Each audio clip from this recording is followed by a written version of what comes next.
In our first story, residents in Kajibi Akan in the Oti region have had to live at least 3 days and counting without electricity supply to major parts of the town. On Monday, a heavy rainstorm destroyed 3 electricity poles that supply power to the community from a bulk supply site for ECG and Gridco. Now, this left the community without power. Residents and business people are now relying on generators to charge their phones and keep businesses running. Residents want ECG to either communicate the problem to them. Correspondent Peter Senu has been speaking to some residents in the area.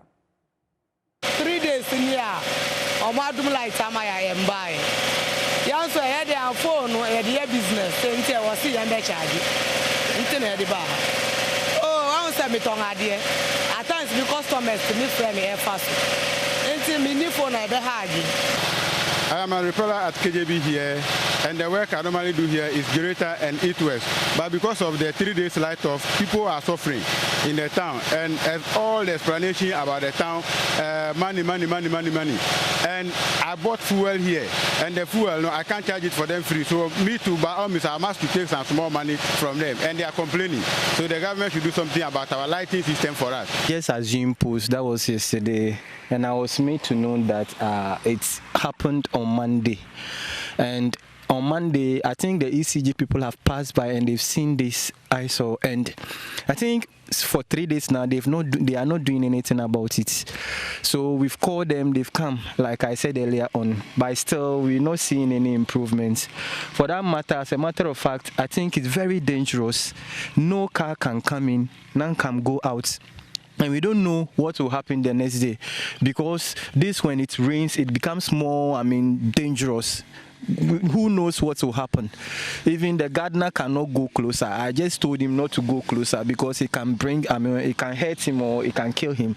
So we're talking about very dangerous eyesore here, which the people have neglected. I don't know the reason pertaining to what they are doing. They have not given any tangible reasons for what they are doing. So I will urge them, they should just act fast. We don't want to lose any life. In Ghana, such things happen. Before they see the thing is dangerous, then meaning somebody must have, lost a life, or a life has been lost before they will know how dangerous or how cumbersome the thing is.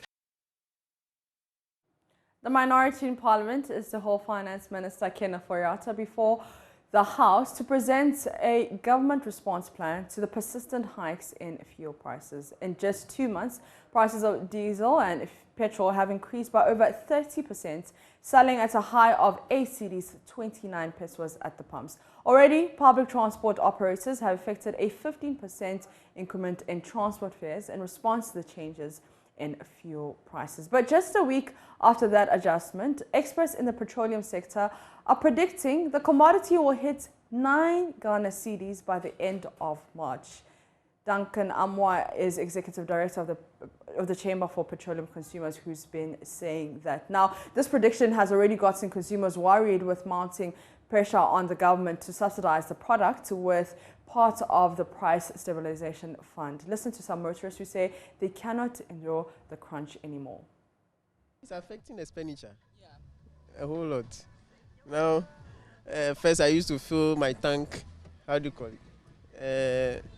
At 300 cedis. Yeah. But now I'm hitting 400, which is really uncomfortable. Yeah. Okay. So that's basically it. The prices, it's unexpectable because they just increase it anyhow they want it. The truth is that despite they are going to put all the blame on the Russia case, but that wasn't the case. The prices have even risen before the Russia case came about. Are you getting me? And they are going to use that one as a care of, which is very bad. Are you getting me? Because then there's other taxes on the fuel. If they should even remove that one alone. Because I quite remember the previous government tried to do something, and then they tried to raise some money, so that in case you have this type of problem, they can use to subsidize, so that the people in the country will be okay with it. But then it wasn't that way. Are you getting me? So we have nothing to do. They are not thinking about us. Because without the fuel, I cannot move. I cannot run. So they are using it because they know that without the fuel, you cannot eat or you cannot do any business. So that's why they are using it as a position. To get whatever they want. Then you are a taxi driver and it's affecting you every day. So does this mean that you will increase in your fair when people come, instead of taking like 20 CDs to Osu, you take 25 to Osu because of the fuel prices? As a taxi driver, I want to know your thoughts. Because at times when you charge, there are some people, they are just crying. At least 20 cities, but they give you 10 cities. Yeah. You have to take it like that. Yeah. Because the system is sad. Yeah. So you have to help them. And now I'm about to pay to this year. Send the first me turn on echo fall. This year, I mean to me turn us out. The ancient now almost years on my. Say a lot of crown when for being come by. Am I a watching and the almost share my. So because fuel prices across all, like, or charge it differently for your passengers? Me charge you now. On soon.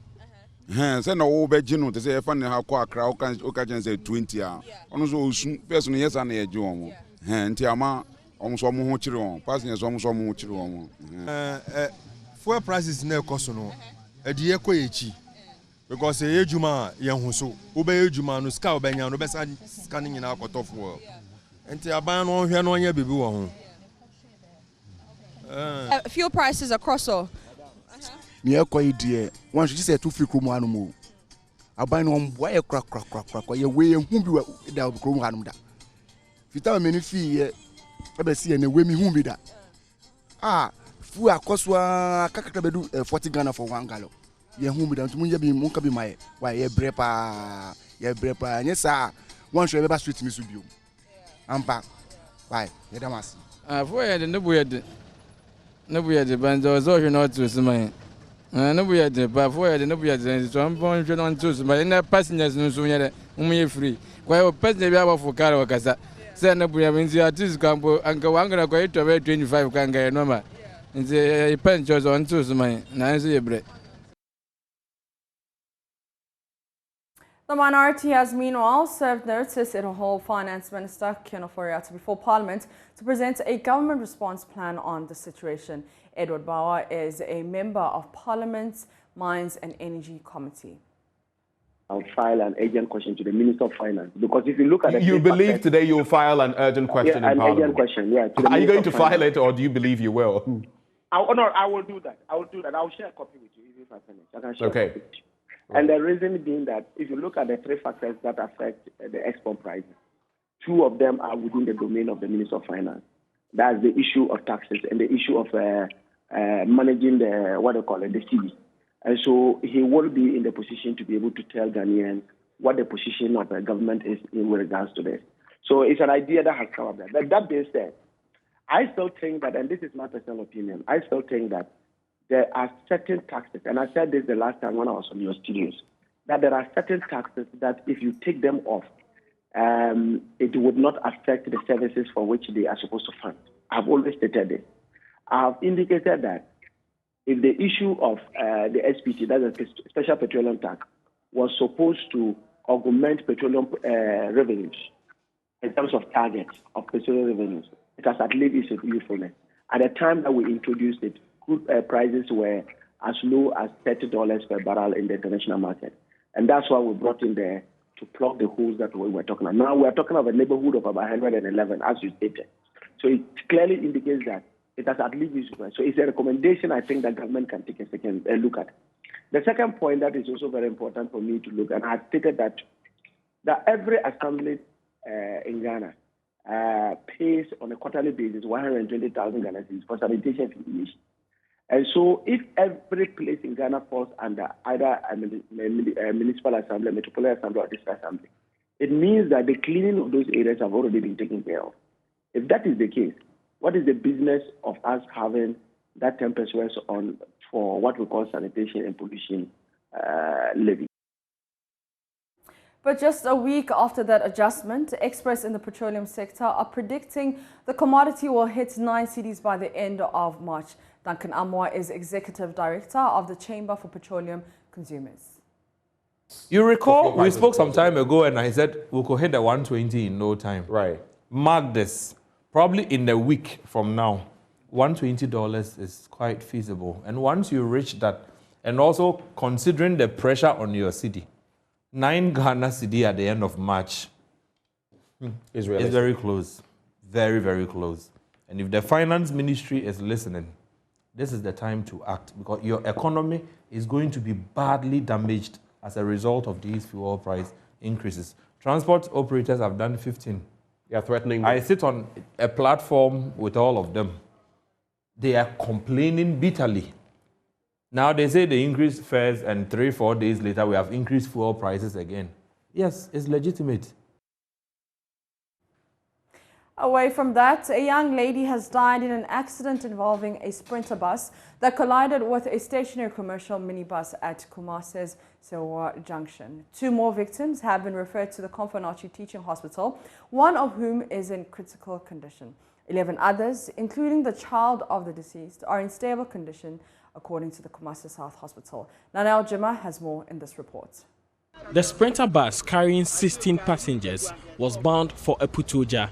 One of the victims, Kweku Yeboah, has his bruised face and hand covered in plaster. He explains the driver of the Sprinter bus was speeding excessively, causing him to run into a stationary minibus.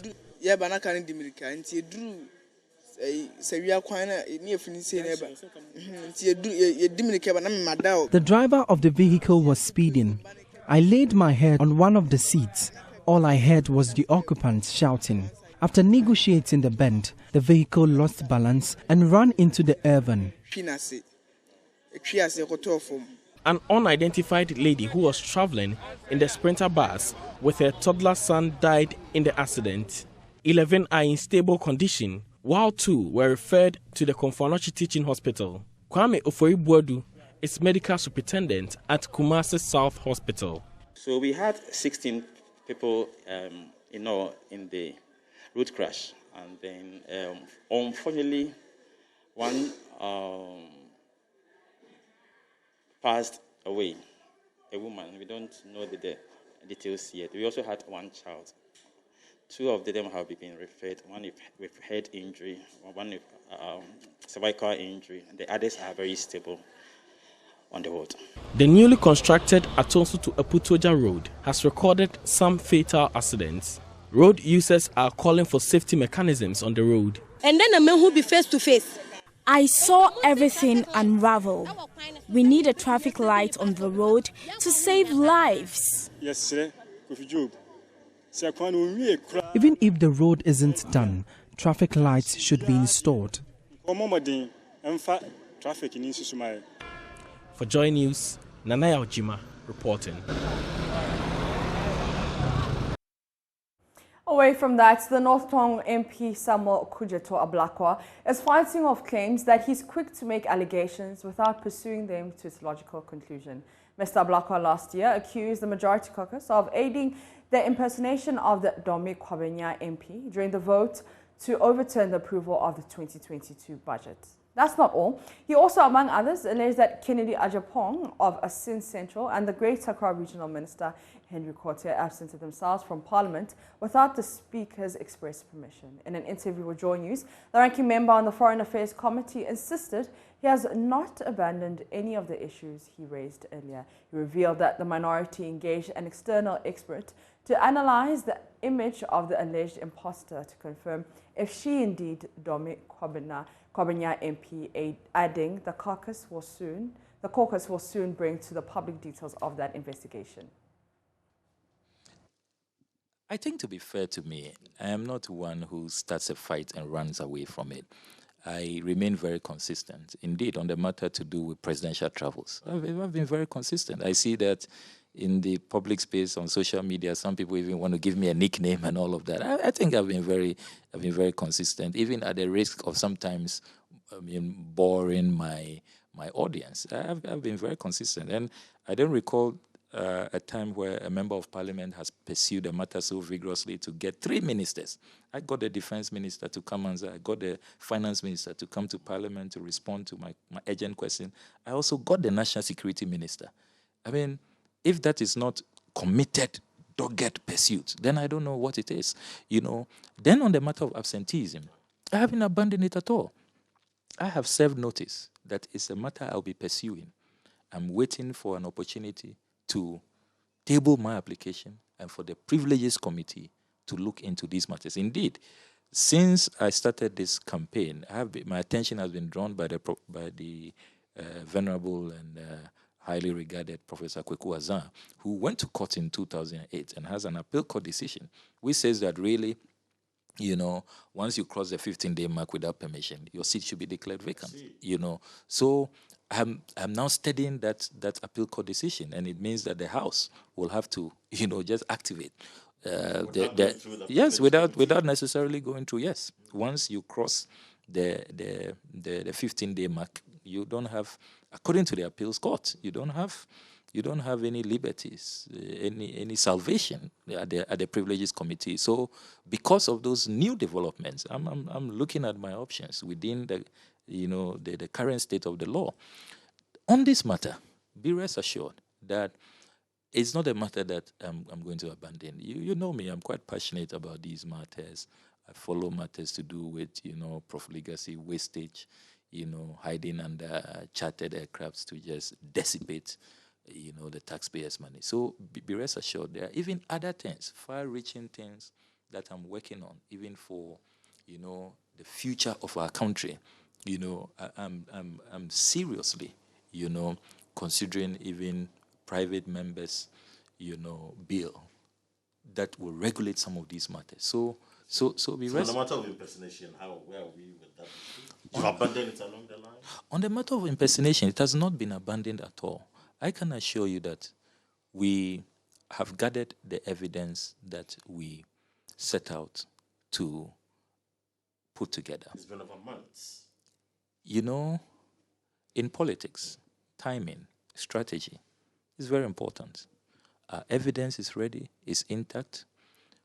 We took a decision that leadership of our caucus, the NDC caucus, at the right time, will put out the evidence that we have gathered. So it wasn't abandoned at all. If it was abandoned, we would not have gone further to carry out investigations, to even, solicit external assistance, expertise that we hide, and all of that.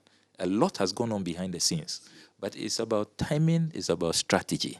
You see, one issue at a time, and when you throw them in, when you bring closure to these matters, this is very, very important. So the general public should be rest assured. We are not just raising matters and abandoning them and moving on to other issues, not at all.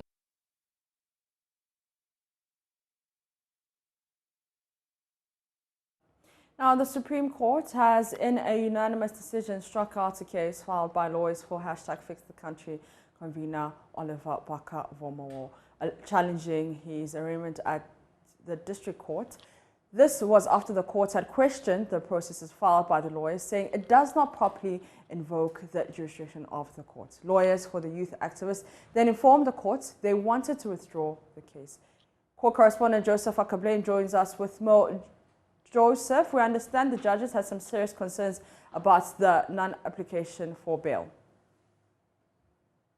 Yes, Maps. In fact, the specific concern was to the effect that this is a matter that has come up in terms of the going over to the district court and also subsequently going over to the High Court. And the point that the panel was making is that in the various times that the matter has come up, the district court and the High Court have all advised that Mr. Barker-Vormawor's lawyers put in an application for bail at the High Court. And so the judges made the point that why is it that the lawyers are not taking the advice to put in the application at the High Court for bail? Rather, they've come to the Supreme Court in what the Supreme Court called a salad, in that it says in one breath they are asking the court to interpret portions of the Constitution.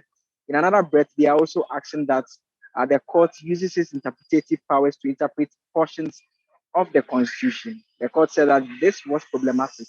And so at that point in time, it advised that the appropriate thing for the lawyers to do is to go to the High Court and apply for bail. And so at that stage, the lawyers for Mr. Barker-Vormawor informed the court that they wanted to withdraw the application. And so the court struck out the application as withdrawn. And so what it means is that Mr. Barker-Vormawor remains in the custody of the police until 15th of March when he is to return at the district court, unless his lawyers take the advice of the court, for that matter, to put in the application for bail at the High Court. All right, so that's my colleague and co-correspondent Joseph Akable there. Let's do other stories now, because the Attorney General's office is promising speedy adjudication of criminal cases in support of the Economic and Organised Crime Office, EOCO.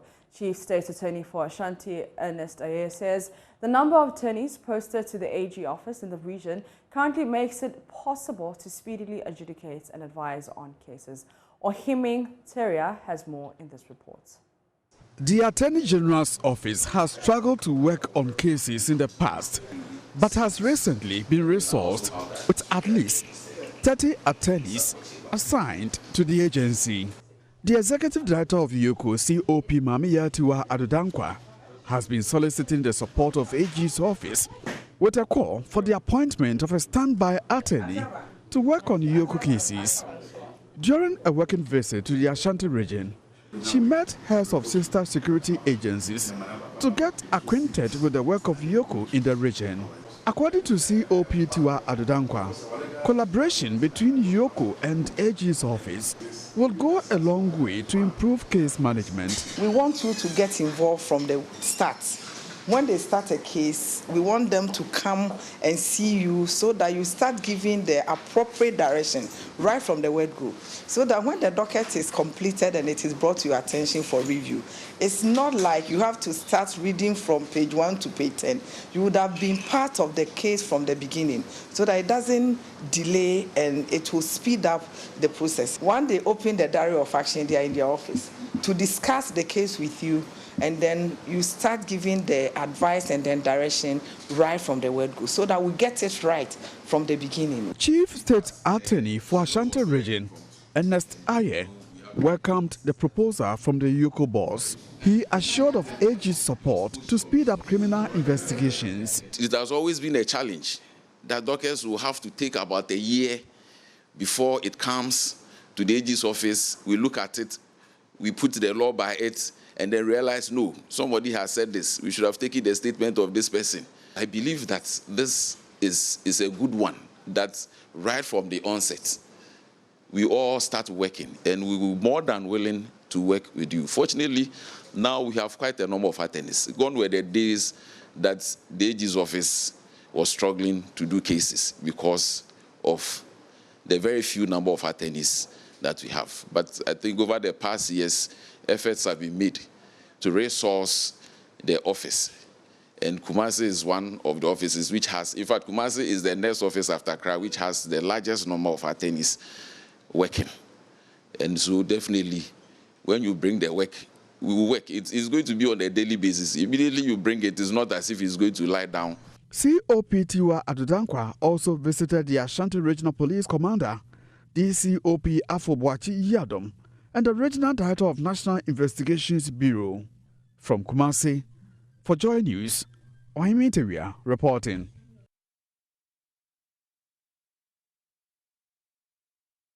You're still watching Joy News today. We'll be back after this breather.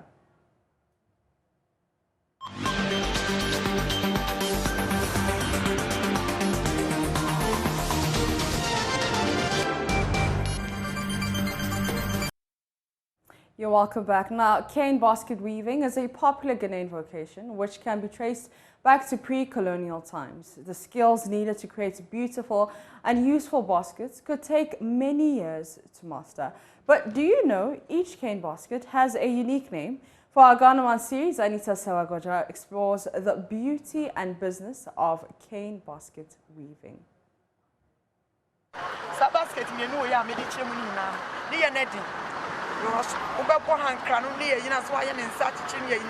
Antiata, a cane basket weaver in the Ashanti region, has special names for her cane baskets based on their shapes and designs.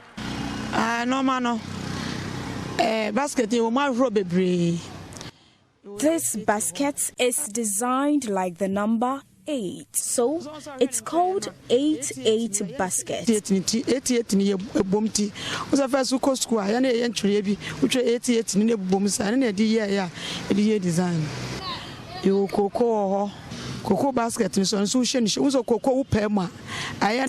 This is also called the cocoa basket because it's shaped like the cocoa pod.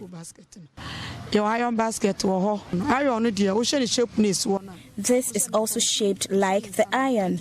That's why it's called the iron basket. Iron basket. Your ton needs to be warm ton so. We also have the bamboo basket. It's made of bamboo. This sandpaper tree and you could tell me any diabo. This is also called the net basket. To one day, in fact, I can't be Fred net and the designs, according to her, attract patrons, mostly foreigners, to purchase most of her products. Foreigners really patronize my product, especially the furniture.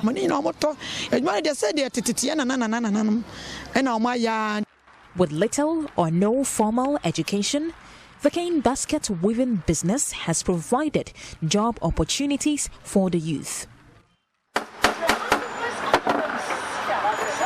Under the tattered canopy is 34-year-old Baba, a footballer, now a cane weaver. Baba tells me quitting football is one of the best decisions he took because the cane business is lucrative.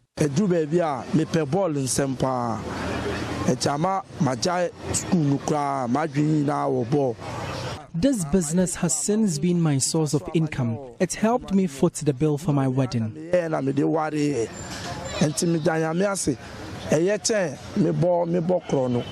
82-year-old Cheba For, a cane weaver for many years, is encouraging the youth to venture into the business. The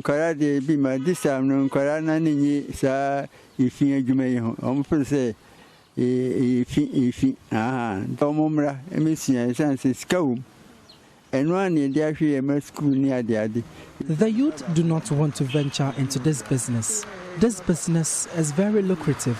They should try it. A lot of energy and time goes into making a beautiful cane basket. All artisans need is patronage of the locally made products like their beautiful cane basket to encourage local enterprises. For Joy News, Anita Sewa Ajoga reporting. You're still watching Joy News today. We'll be back with business.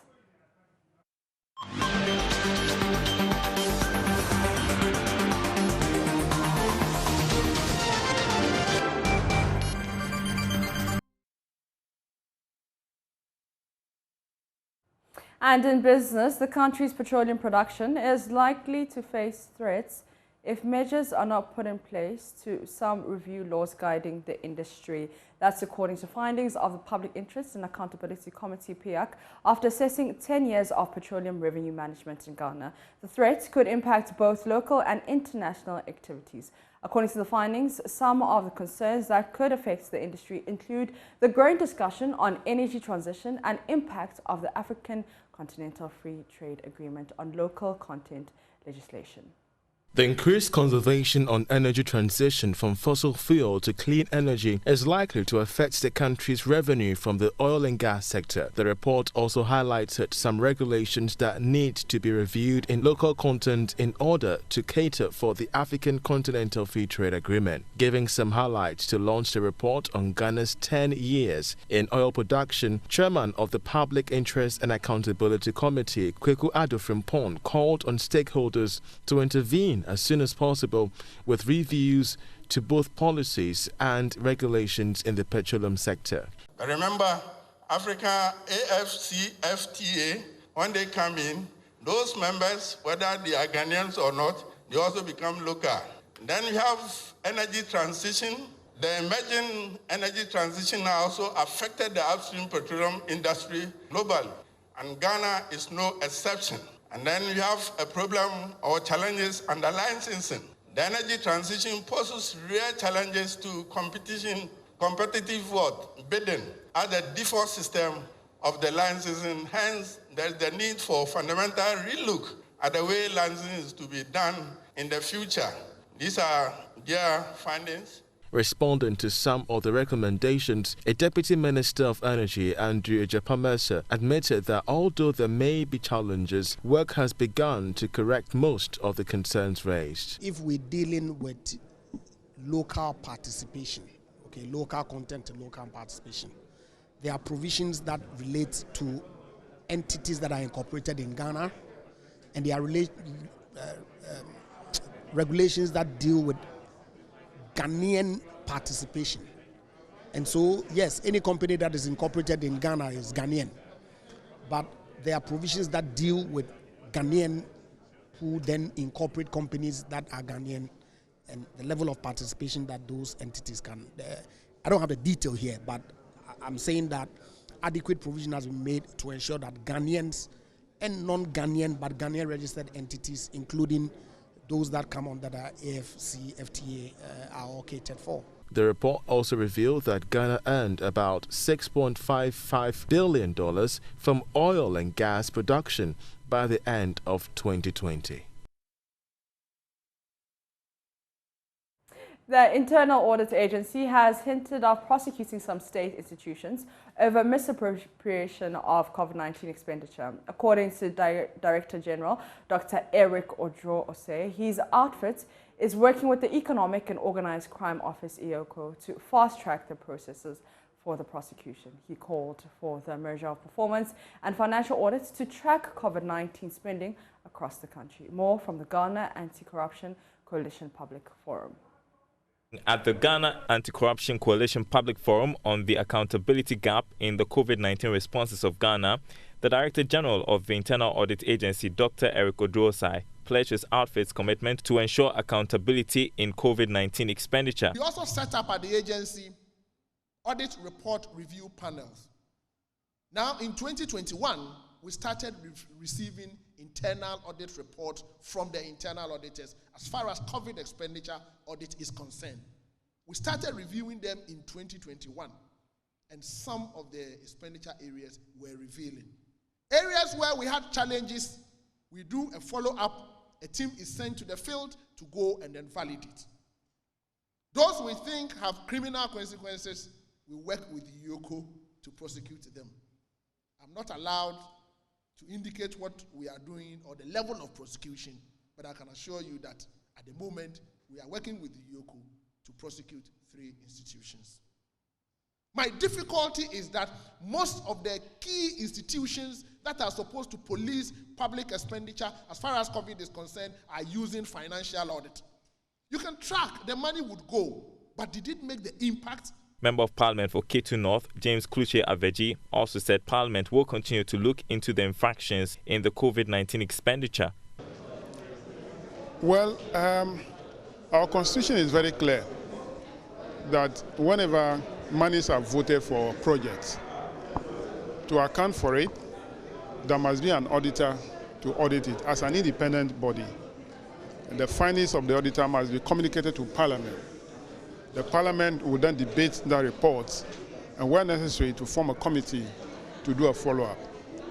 Now, again, the Constitution gave power to Parliament to establish committees in the performance of our duty to ensure that those committees are given specific function. If once the Parliament determines that there is a need for a committee to do certain work, apart from what the auditor will be doing, that committee can be given the mandate to investigate or make an inquiry into certain activity. The Ghana Anti-Corruption Coalition seeks to promote anti-corruption and good governance initiatives in Ghana. That's it for business. Up next is sports. We do sports now on Joy News today with me, Muftau Nabila Abdullah. Local Organizing Committee Chairman for the 2023 Africa Games, Dr. Ofosu Asari. He says that the country is committed to investing into the upcoming games to ensure that its event is a success. According to him, Ghana will be organizing the best ever games in the history of the event. We're very privileged and we feel very honored to have been given the opportunity to host it at this time. And even though there is COVID, we want to assure all of you that the government, His Excellency Nana Dankwa Akufo-Addo, the government and the people of Ghana are really poised to make sure that we host one of the best games ever in the history of the African Games. Ghana is a very hospitable nation. The people here are very friendly, very warm, and Ghana, as you all know, is the gateway of Africa. Ghana has played its role immensely towards the unification of Africa. That was why when we gained independence, our president said the independence of Ghana is meaningless unless it's linked up with the total liberation of Africa. We have every belief that the games, as the objectives stipulate, is to promote peace, unity, friendly, and development. And we have a role to play for the youth. Let's talk some boxing now. And on April 9, Emmanuel Gameboy Togo will be in action. He's returned to the ring against Ryan Garcia. It is a fight that will set him out for a potential world title. Well, he says that many opponents have been afraid to fight him, but Ryan Garcia has shown up and he will not disappoint Ghanaians. Yeah, training camp, yeah, Florida, for a long time. She now opponent now can be banned like a small day coming on. Ryan Garcia already, I don't need to lady, walk like Yomo, no me uncle and wins and they small day accept or fight. Or at least Nimba holidays, I feel like I'm sharing it. So now she so lucky any bar, me keep on me training can be. I feel like it's good opportunity to me for now. Nima prove himself much more money. Anna, our best ni Manima fe mama. I don't feel like this is the time ni. Sanima prove mama ni. I know I can fame best here Ghana. She may PG many. I'm a lemme outside. I love USA or fight me ni ma use me can showcase. I won't feel like me prepare towards for. They can fight me in cafes. Ryan Garcia. I won't feel like Mashi mami Friday. Decide I can mashi Thursday, she now get Sunday mashi Friday or feel like after Friday from there I've been Mofiamo Bana no ni I love Mofiamo Bana no ni fi. She sure I get my press conference coming we are Ghana before running mashi or I hope I can Mofiano fine. And the president of the Ghana Boxing Authority, Ibrahim Kote Nikwe, has thrown his weight behind Emmanuel the Gameboy Togo to make Ghana proud. I'm no Game Boy from the national level. People outside don't understand his fighting skills. But I keep saying, if you want to complain, come and beat him. It's one of the boxers you cannot beat. Yes, and that is what is going to use to keep the world title for us. He will go there, he will beat Garcia. You just watch it. He will beat him. And he will get a chance to fight the title, and he will take the title, and nobody can beat him. I am just happy that Game Boy, now we have a Ghanaian boxer once again in the lightweight division. And Game Boy is going to go there to control it. We used to have one, we lost him, now we have Game Boy there. So that's for that alone, I am happy. And this is how we wrap sports here on Joy News today with me, Muftau Nabila Abla. You can head on to myjoyonline.com and read some more sports stories. Up next is World News. Good afternoon. Welcome to Showbiz here on Joy News. Now, popular comedian DKB has called for investor support for the comedy industry in Ghana. According to him, the only thing Ghana is lacking is the support and must be looked at. He spoke to Joy News. So, take it in this perspective. Comedy from class 1 through GSS, SS to university graduation. So Nigeria's comedy industry has graduated first degree, has done masters, is almost finishing PhD. Ghana comedy now is in GSS 2. Yes, terrible, but it's an appreciable improvement because at first we were not even at class 1. But with the support from Ghanaians, we've been able to move from class 1 to class 2. So the capacity keeps building to class 3, class 4, class 5, class 6, to GSS 1. And I think, I won't be wrong if I say Ghana comedy is around GSS 2. Yet, so when I say GSS 2, GSS 2 is the 4,000, 5,000 gig. You understand? Where if any of the comedians will use a car cry, some Elantra or some Uber-sized car, then secondary school, above 10K.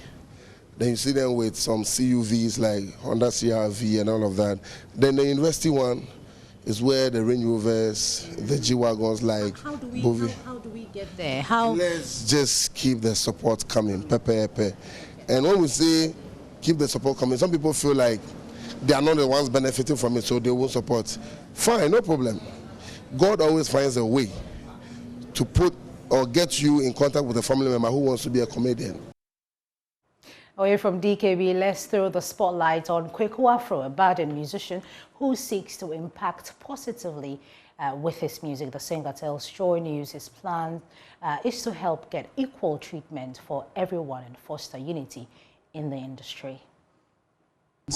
There are a lot of things a lot of people don't know about me, that I'm a producer. I produce my own songs. I'm a songwriter. I am a choreographer. Like, I'm almost everything. So very soon, probably coming Wednesday, I'm releasing a song titled, I'm releasing an EP titled Another Side. So now a lot of people know me for being a live performer. So now it is time for people to know who Kwaku Afro is. So in summary, for 11 years, this is what I've been working on. So now, I mean, what people know me for, let's look at another side of Kwaku Afro. So I'm about to present that on Wednesday. So I mean, the song, it's 4 songs. It's coming Wednesday. The title is Another Side. So I'm showing another side of Kwaku Afro. Exactly. So this my heart's being poured out on an EP, on 4 songs straight, bangers only. What kind of genre do you do as? So Kwaku Afro is an open artist. I don't, we're living in a world now where everything is possible. I'm not boxing myself. I'm not giving myself. Just imagine 10 years in the game, singing people's songs back to back. Just imagine the kind of experience or the kind of ideas I have built now. Having been in the industry for 11 years, having covered a few songs, or almost all the songs, I just listened to you cover the Kevin Boy songs. Fantastic. What do you make? I think you're in a good position to tell me about what you make of the Ghanaian music industry, where you think we are and where you think we've fallen short, and what we can do to make it better, especially for the budding ones. Exactly. So with me, I have a strong feeling the industry is growing. It's gradually producing a lot of very talented and then very, very, very good musicians. And talking of where we are supposed to be, I know we're not there yet. We're gradually getting there, and then as time goes, we're going to get where we're supposed to get. And then one thing I would want every musician, both upcoming, A-list, B-list, whoever is, I think what we lack is unity, is coming together and then making the work happen. That is what we lack, because if it looks like me na my brain I drew her into so person, yeah, you understand. And then even A-list artists, I feel like everyone is in a competition where we can actually unite and then make things happen, where everybody's doing stuff individually. It's a good thing to do, but then if we're to come together and then make music or put both energies into work, we're going to get where we're going to.